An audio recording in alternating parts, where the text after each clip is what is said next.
আমরা যদি দেখি একজন বিচারক ছিলেন যার নাম মোতাহার হোসেন। উনি মামলায় তারেক রহমানের বিরুদ্ধে কোনো সাক্ষ্য প্রমাণ না পাওয়ার কারণে বেকসুর খালাস দিয়েছিলেন, যার কারণে অস্ত্রের মুখে ওনাকে দেশ ছেড়ে চলে যেতে হয়েছিল। এটাই ছিল দেশের বিচার ব্যবস্থার অবস্থা। আমরা সুরেন্দ্র সিং সিনহার যদি বই দেখি, সেখানেও লেখা ছিল কিভাবে একটা নির্দিষ্ট দপ্তর থেকে, কার্যালয় থেকে ওনাকে রায় লিখে দেওয়া হতো।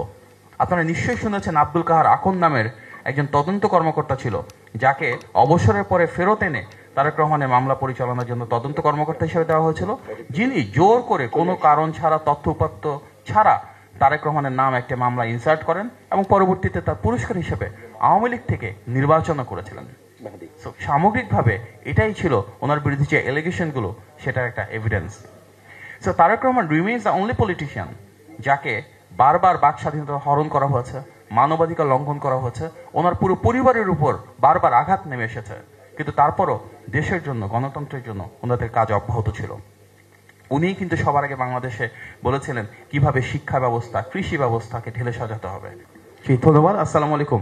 আজকের চমৎকার অনুষ্ঠান আয়োজনের জন্য এবং বইয়ের রিলঞ্চিং এর জন্য সবাইকে আন্তরিক শুভেচ্ছা জানাচ্ছি। দেখুন, তারেক রহমানের পলিটিক্যাল থট যখন আমরা আলোচনা করি, আমার মনে হয় ইথোসটা কি সেটা আমাদের বোঝা প্রয়োজন।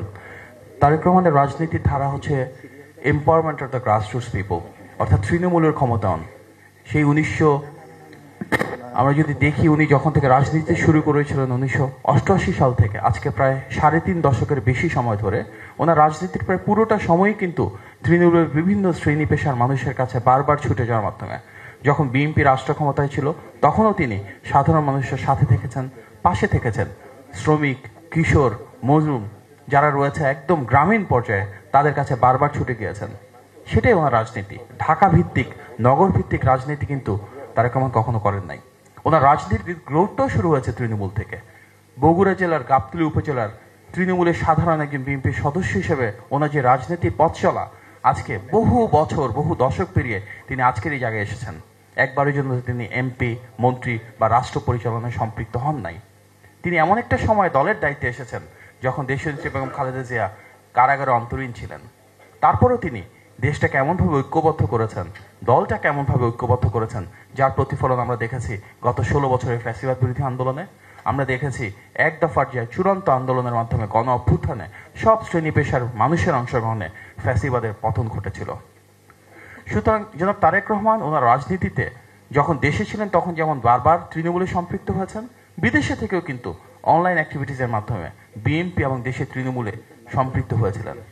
সুতরাং উনি বিদেশে থাকলেও ওনার মন, মনন, মানসিকতা বাংলাদেশে পড়েছিল, এই দেশকে ঐক্যবদ্ধ করার জন্য কাজ করেছিলেন।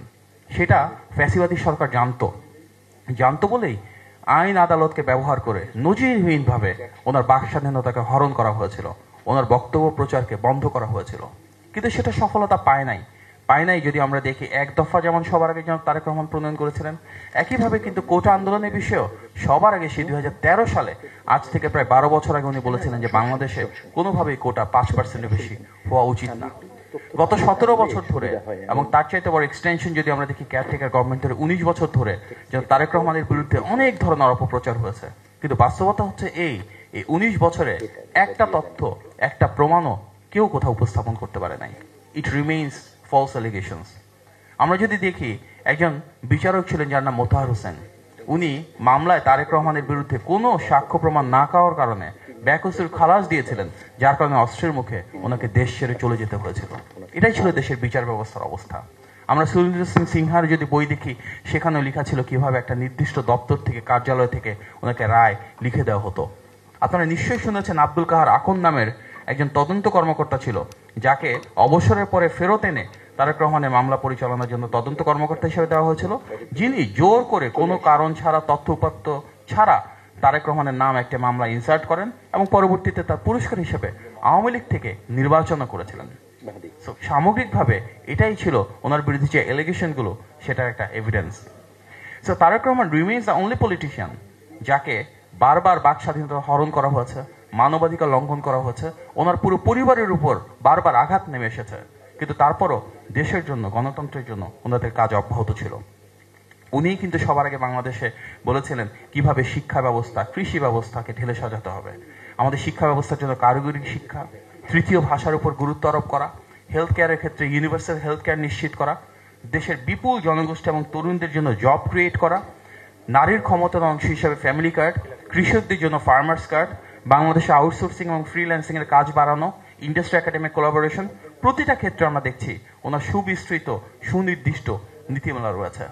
আগামীর বাংলাদেশেও তিনি চান এমনভাবে গড়ে তুলতে যেখানে আমাদের যারা প্রজ্ঞাবান রয়েছেন, আজকে আমাদের সিনিয়র নেতৃবৃন্দ এখানে রয়েছেন, ওনাদের নেতৃত্বে এবং সব শ্রেণী পেশার গণতন্ত্রকামী মানুষকে এক করে আমরা একটি ঐক্যবদ্ধ বাংলাদেশ গড়ে তুলব, যেই বাংলাদেশের মূল ভিত্তি হবে ডেমোক্রেটিক ফান্ডামেন্টালস। সেখানে হিউম্যান রাইটস থাকবে, রুল অফ ল থাকবে, ফ্রিডম অফ এক্সপ্রেশন থাকবে। এমন একটা বাংলাদেশ যেখানে আমাদের ভিন্ন মত ভিন্ন পথের সহাবস্থান থাকবে এবং সেই গণতান্ত্রিক আকাঙ্ক্ষাই হবে আগামী সমৃদ্ধ বাংলাদেশের মূল ভিত্তি। এই কারণে আমরা দেখেছি 5ই আগস্ট যখন শেখ হাসিনার পতন ঘটে, পালিয়ে যান, সেই 5 থেকে 8ই আগস্ট যখন বাংলাদেশে কোনো সরকার ছিল না, আইন শৃঙ্খলা বাহিনী ছিল না, পুলিশ ছিল না, তখন কিন্তু তারেক রহমানের নেতৃত্ব এবং নির্দেশনায় বিএনপির সকল নেতাকর্মী, সাধারণ মানুষ, অন্যান্য গণতন্ত্রকামী রাজনৈতিক দল সবাই এক হয়ে বাংলাদেশকে সুরক্ষা দিয়েছিল।